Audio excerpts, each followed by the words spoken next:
When I first saw a fully titanium milled handle on S35EN with an Atlas lock, ultra slim folder, I was kind of like, okay, Cold Steel, pump your brakes. That's not what you're known for. You're not going to hit this out of the park. You're not going to dial in the fit and finish. It's going to be all over the place. Why are we doing this? Why are we playing these games? Premium, like gentleman folder like execution is just not your MO. This is your MO. Giant, big, burly, beefy folders that are ridiculous, but also capable. Like this giant Recon 1 XL, freaking massive. G10 handle, big, thick, beefy, overweight. You could throw this at somebody and knock them out. The Swift 3, even with this Atlas lock, 6 ounces of steel liner, G10 thickness and awesomeness on M4 steel. I mean, that is what I think of, and I think most of you, when we think of Cold Steel. Big, beefy, burly, overbuilt, not sleek, slim, Ferrari. I mean, we're talking like, you know, Toyota Land Cruiser, Jeep Wrangler, beefy, knobby craziness, not like Porsche and Ferrari level, and especially to hit all of those out of the park out the gate, very rare. Doesn't usually happen. But now having had this Cold Steel FM1 full metal is what it stands for, titanium and handle, and then S35EN blade. I don't know why it took me so long to get to it, but holy crap, this thing needs our attention. It needs our attention, especially if you're looking for sleek, slim, and you already like Cold Steel products, but you want something that's more pocket friendly, something you can take to the office. Something might be right up our alley. So let's break it down. If you're new to the channel, welcome. I'm Aaron. This is Gideonstactical. Okay, the handle is where in the lock, because also we're gonna talk Atlas lock versus Triad lock, titanium and like just versus G10, all that stuff. We're gonna get into that, but let's first just look at the blade, right? A beautiful like leaf shaped spear point high saber ground blade, about 1/8 of an inch thick, S35EN. The relief edge is bonkers on this tool. It is bananas.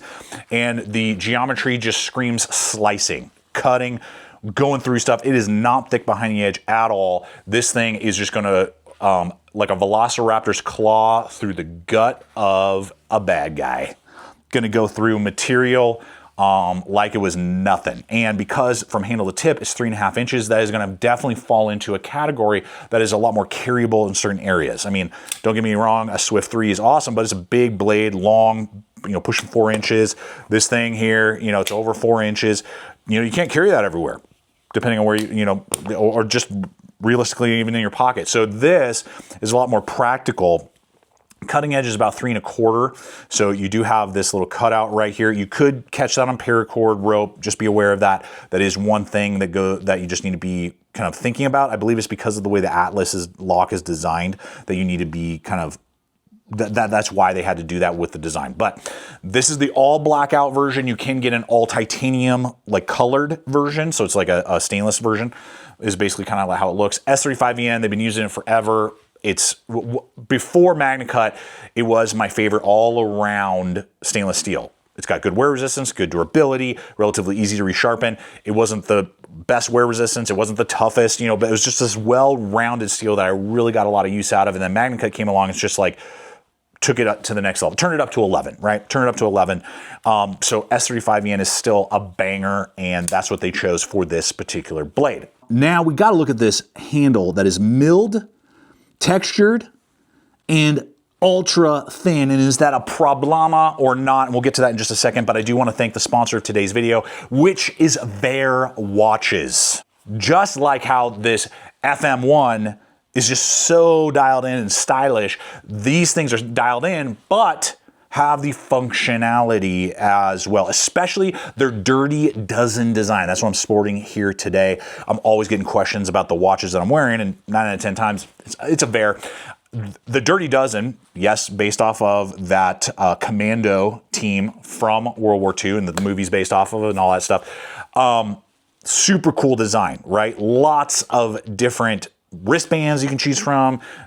There is the sapphire crystal over the face, which is scratch resistant, literally drag blades across these watches. Just to flinch, it doesn't even flinch, you know, just like whatever.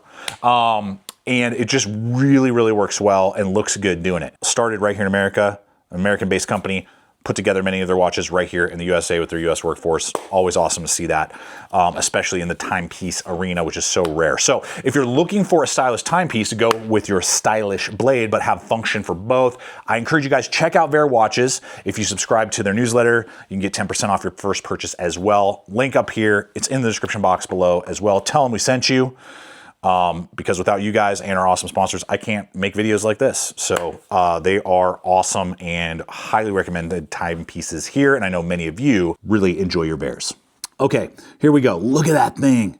One, I like that they didn't go super crazy. You know, they didn't try to make this like super wild. It's actually a pretty simplistic style, like design, the profile. Is nothing really to write home about, but that's what's so elegant about it. It's just like, you know, just looking at it, even before I got one in my hand, I was like, I know it's gonna be good. It should be good. And what I really appreciate when so many other titanium handles don't always do this is that we have texture along the center core right here that gives you just a little tactile feel. It's not harsh. It's not like original old cold steel, you know, G10 that was just like brutal, but it's not just a slick kind of boring look to it. And that takes time on a titanium scale to be able to do that. That's some effort and energy, and it just looks good. It just flows together. Kind of looks like, I don't know, like a samurai wrap or something like that. Totally screams cold steel on it and just gives you something right there. Now here's where it gets super crazy. This thing is like 0.3 something. I can't remember. I'm running in the photo. Thin, dude. That's one of the thinnest knives you're gonna find. Thin, thin, thin, thin, thin. So that could potentially create either flex problems, harsh, you know, contact points because it's so thin. Again, I don't know how they dialed this in like day one. Like right out of the gate, they're like, boom, check this out, titanium thin handles. What do you think? I think they're great, dude, because they rounded starting way back up here, dropped in like a full on the shoulder of these handles, dude, and then did the same up here. Rounded, not 90'd, not angled, and start contouring way higher than most other companies I see, which means that it feels great. There is no sharpness in the grip of the tool.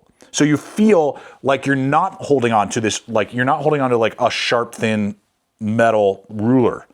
You're holding onto a knife. And honestly, I was like kind of shocked. I was thinking like, okay, like 4.5, like 0.44, that's pretty standard. And when I saw the caliper, I'm like, what? And part of the reason for that is it's full. You know, the distance from top to bottom is about 1 inch.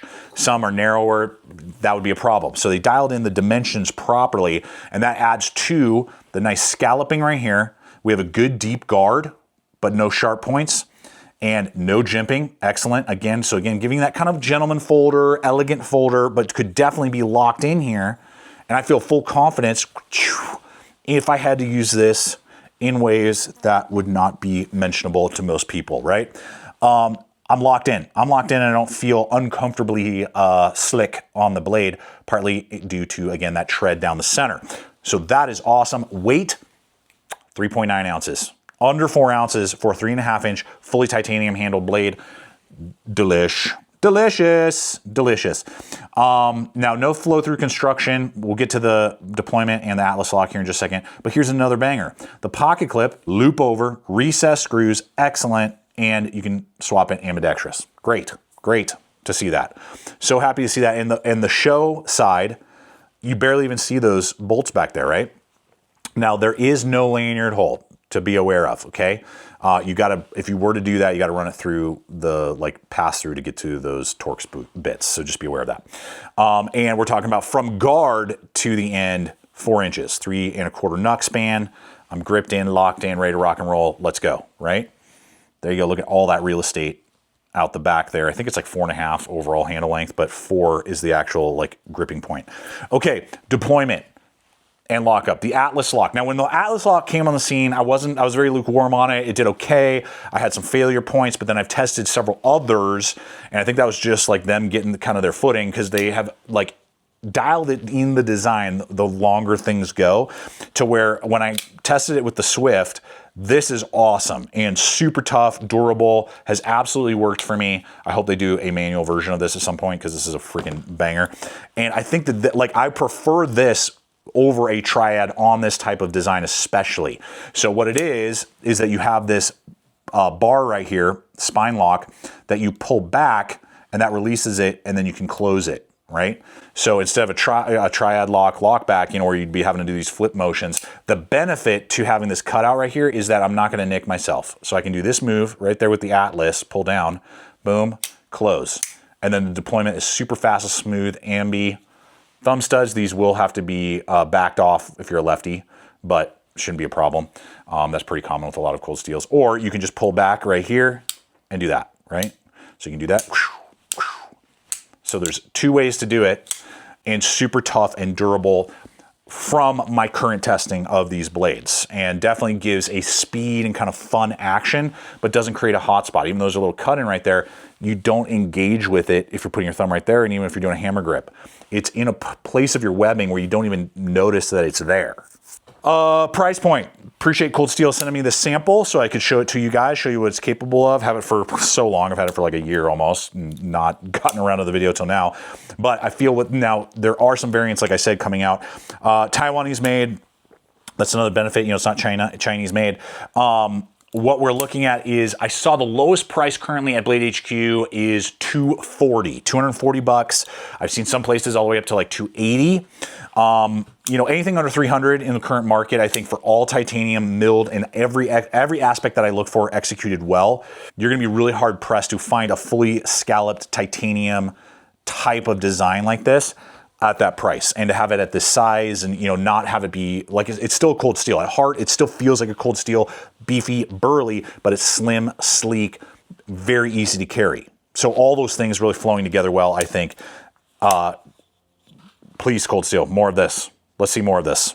More. So I'll have links popping up that you guys can go explore. Always appreciate it when you guys do that. Until next time, let me know what you guys think, especially if you own the FM1. How has it been performing for you? And let me know what color. Do you like the blackout, or do you like the kind of all titanium raw color in the model? But appreciate your time, guys. Check out the other videos. Subscribe if you haven't. Until next time, always remember to stay equipped, stay prepared, and I'll see you out there.